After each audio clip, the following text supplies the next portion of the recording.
नमस्कार और आज की इस गहन चर्चा में आपका स्वागत है। हमारे एक श्रोता ने कार्यस्थल पर सुरक्षा से जुड़े कुछ दस्तावेज साझा किए हैं और आज का विषय ऐसा है जो ध्यान खींचता है, थोड़ा रोमांचक भी है और बहुत ज़रूरी भी। सांप। सोचिए, आप एक निर्माण स्थल पर हैं जो जंगल के बिल्कुल किनारे है। यहाँ का सबसे बड़ा अनकहा खतरा शायद ज़मीन पर रेंग रहा है।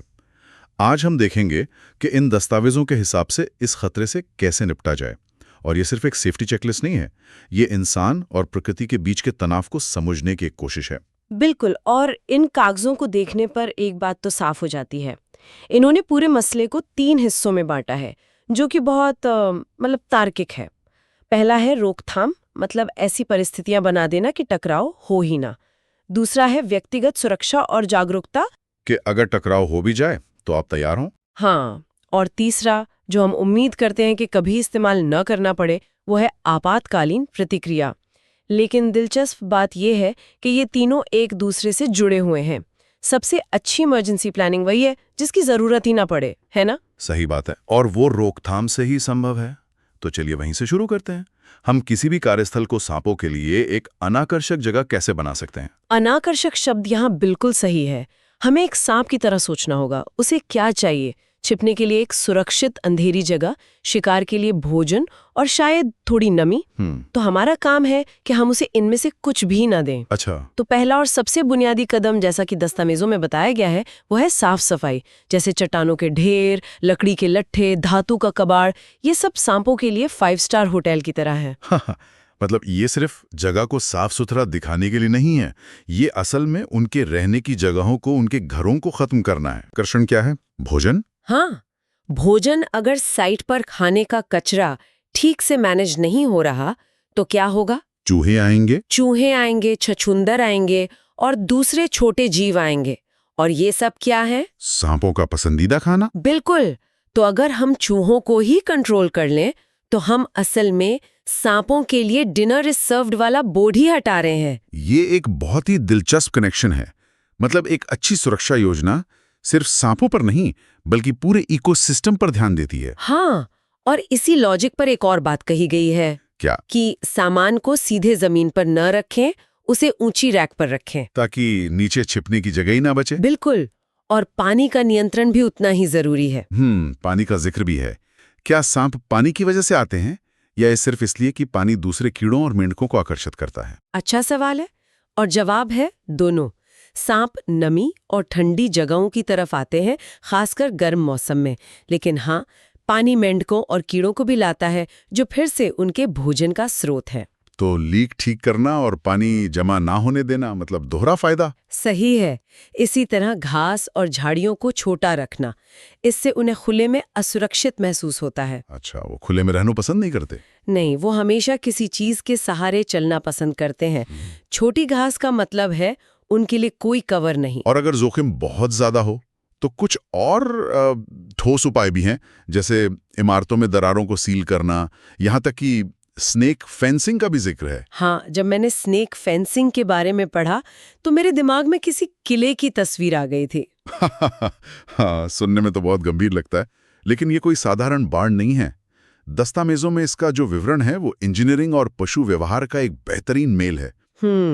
ये सिर्फ एक जाली नहीं है, इसे जमीन में कम से कम 6 इंच नीचे गाड़ा जाता है, ताकि सांप नीचे से बिल बनाकर अंदर ना आ सके। हाँ, और ऊपर से इसे लगभग 30 डिग्री के कोण पर बाहर की तरफ झुकाया जाता है। अच्छा, तो ये चढ़ाई को लगभग नामुमकिन बना देता है। बिल्कुल। ये दिखाता है कि इन जानवरों को रोकने के लिए कितनी इंजीनियरिंग लगती है। लेकिन जाहिर है ये महंगा होगा और इसका रख रखाव भी मुश्किल होगा। हर साइट के लिए तो ये मुमकिन नहीं है। बिल्कुल। दस्तावेज ये कहते हैं कि ये सिर्फ उन जगहों के लिए है जहां खतरा बहुत ही ज्यादा है। तो ठीक है, हमने साइट को सांपों के लिए एक नो गो जोन बनाने की पूरी कोशिश कर ली। लेकिन जैसा हम जानते हैं, प्रकृति हमेशा एक रास्ता खोज ही लेती है। कोई भी सिस्टम 100% फूल प्रूफ नहीं होता। सही है। तो दस्तावेज भी इस बात को मानते हैं कि कभी-कभी आपकी सारी कोशिशों के बावजूद आपका सामना एक सांप से हो सकता है। और यहीं पर ध्यान पर्यावरण से हटकर व्यक्ति पर आ जाता है।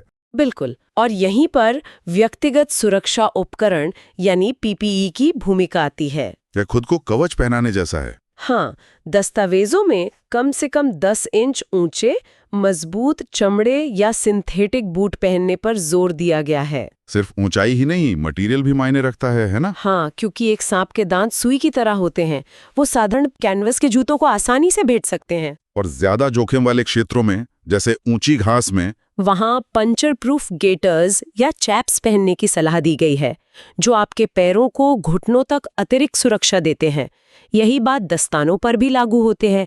दस्तावेज केवल मोटे दस्ताने नहीं कहते, वे खास तौर पर चमड़े या केवलर का जिक्र करते हैं। केवलर, ये तो वही मटेरियल है जो बुलेट प्रूफ वेस्ट में इस्तेमाल होता है। हाँ, ये दिखाता है कि इस खतरे को कितनी गंभीरता से लिया जाना चाहिए। ये तो हुआ हार्डवेयर, लेकिन इसका सॉफ्टवेयर क्या है? सॉफ्टवेयर है जागरूकता। और जागरूकता का सबसे बड़ा नियम, जो शायद सबसे सरल भी है और सबसे ज्यादा नजरअंदाज भी किया जाता है, वो है कभी भी ऐसी जगह हाथ या पैर ना डालें जहां आप देख नहीं सकते। ये सुनने में बहुत आसान लगता है, लेकिन शायद कार्यस्थल पर 90% सांप काटने की घटनाएं इसी एक नियम को तोड़ने से होती हैं। जल्दबाजी में या ध्यान भटकने पर लोग ये गलती कर बैठते हैं। बिल्कुल, इसीलिए एक और सलाह दी गई है, किसी भी मलबे या सामान को हटाने के लिए सीधे हाथ का इस्तेमाल करने के बजाय एक हुक या किसी लंबे औजार का इस्तेमाल करें। अच्छा। और जब आप उसे उठाएं तो अपनी तरफ से दूर वाली साइड को पहले उठाएं, ताकि वो चीज आपके और सांप के बीच एक ढाल का काम करे। एकदम सही। ये एक शानदार टिप है। अब उस स्थिति पर आते हैं जिसका डर सबको लगता है। आप काम कर रहे हैं और अचानक आपकी नजर एक सांप पर पड़ती है। पहली प्रतिक्रिया क्या होनी चाहिए? पहली और एकमात्र सही प्रतिक्रिया है कुछ ना करना। कुछ ना करना। हाँ, बिल्कुल स्थिर हो जाएं, फिर धीरे धीरे बिना कोई अचानक हरकत किए पीछे हट जाएं। दस्तावेज इस बात पर बहुत जोर देते हैं कि सांप को पकड़ने, मारने या हीरो बनने की कोशिश बिल्कुल ना करें। क्योंकि ज्यादातर काटने की घटनाएं तभी होती हैं जब इंसान सांप को उकसाता है। बिल्कुल, वो आपसे ज्यादा डरा हुआ होता है और सिर्फ भागने का रास्ता खोज रहा होता है। मतलब हमारा लड़ो या भागो वाला इंस्टिंक्ट यहाँ गलत है। यहाँ सबसे अच्छा इंस्टिंक्ट है जम जाओ और पीछे हटो। बिल्कुल, और फिर अपने सुपरवाइजर को बताएं और किसी पेशेवर को बुलाने दें। एक और दिलचस्प बात थी दस्तावेजों में कंपन के बारे में। हाँ, कि सांप कंपन के प्रति बहुत संवेदनशील होते हैं। वो सुन नहीं सकते, लेकिन वे जमीन के कंपन को महसूस कर सकते हैं। तो कभी कभी जोर से कदम रखने या बात करने से वे आपके आने से पहले ही दूर चले जाते हैं। हाँ, ये एक तरह का प्राकृतिक अलार्म सिस्टम है। ठीक है, तो सबसे अच्छा सामना वो है जो कभी हुआ ही नहीं, और अगर हो भी जाए तो सबसे अच्छी प्रतिक्रिया है कोई प्रतिक्रिया ना देना। लेकिन अब हमें सबसे बुरे हालात की बात करनी होगी। रोकथाम और जागरूकता के बावजूद वो घटना हो गई है, किसी को सांप ने काट लिया है। घड़ी की सुई टिक टिक कर रही है, घबराहट हो रही है। अब क्या? यहीं पर एक स्पष्ट अभ्यास की हुई योजना का होना जान बचा सकता है। पहला और सबसे जरूरी कदम, बिना एक सेकंड गंवाए आपातकालीन सेवाओं को फोन करना। तुरंत हर सांप के काटने को एक मेडिकल इमरजेंसी माने, भले ही आपको लगे कि सांप जहरीला नहीं था। अच्छा। कई बार जहरीले सांप भी ड्राई बाइट करते हैं, मतलब बिना जहर छोड़े काटते हैं, लेकिन ये फैसला डॉक्टरों को करने दें। ठीक है, कॉल कर दी। अगला कदम? व्यक्ति को तुरंत सांप की पहुंच से दूर ले जाएं, और फिर सबसे मुश्किल लेकिन सबसे जरूरी काम, उसे जितना हो सके शांत और स्थिर रखें। शांत रहना? हाँ, शांत रहना सिर्फ एक अच्छा विचार नहीं है, ये एक मेडिकल निर्देश है।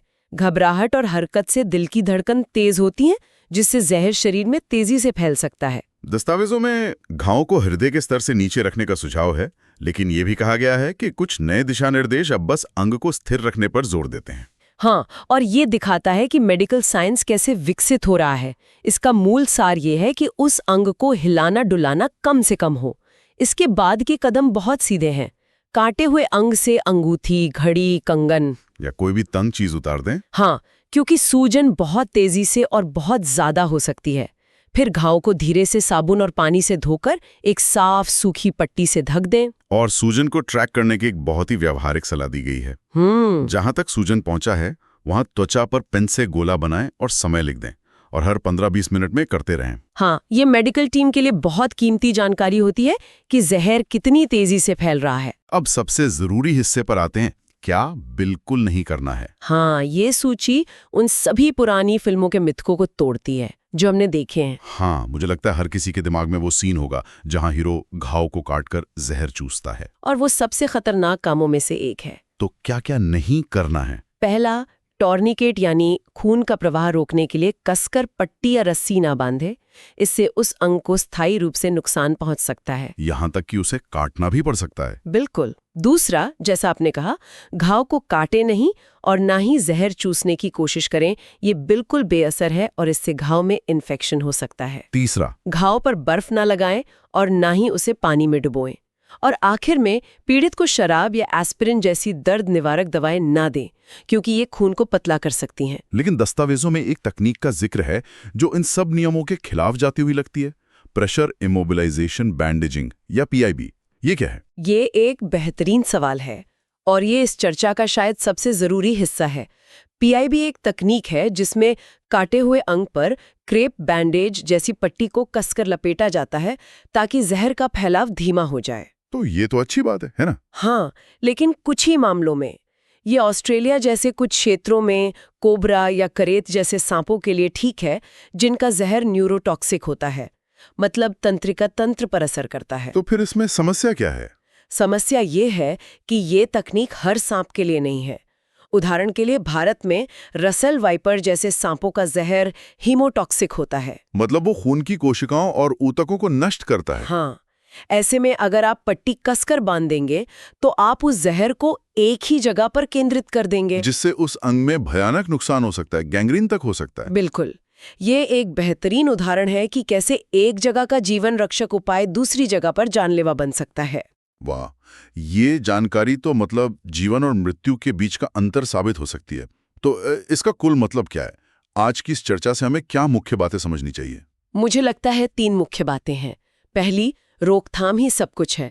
एक साफ सुथरी व्यवस्थित साइट आपका पहला और सबसे अच्छा बचाव है, एक किले की तरह। हाँ।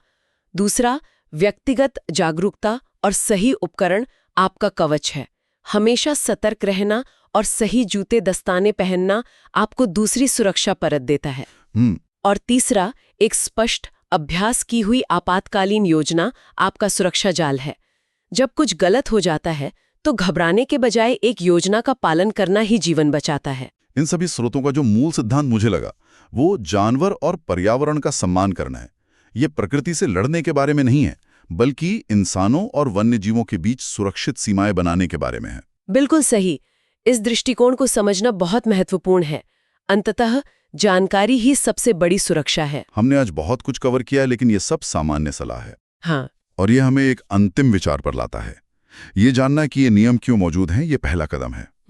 लेकिन शायद सबसे महत्वपूर्ण कदम ये जानना है कि किसी के अपने क्षेत्र में कौन से विशिष्ट सांप रहते हैं और उनके काटने पर स्थानीय मेडिकल प्रोटोकॉल क्या है। बिल्कुल, क्योंकि जैसा कि हमने PIB के उदाहरण से देखा, हर सांप के काटने का इलाज एक जैसा नहीं होता। सही। और स्थानीय जानकारी होना ही तैयारी और तबाही के बीच का असली अंतर है।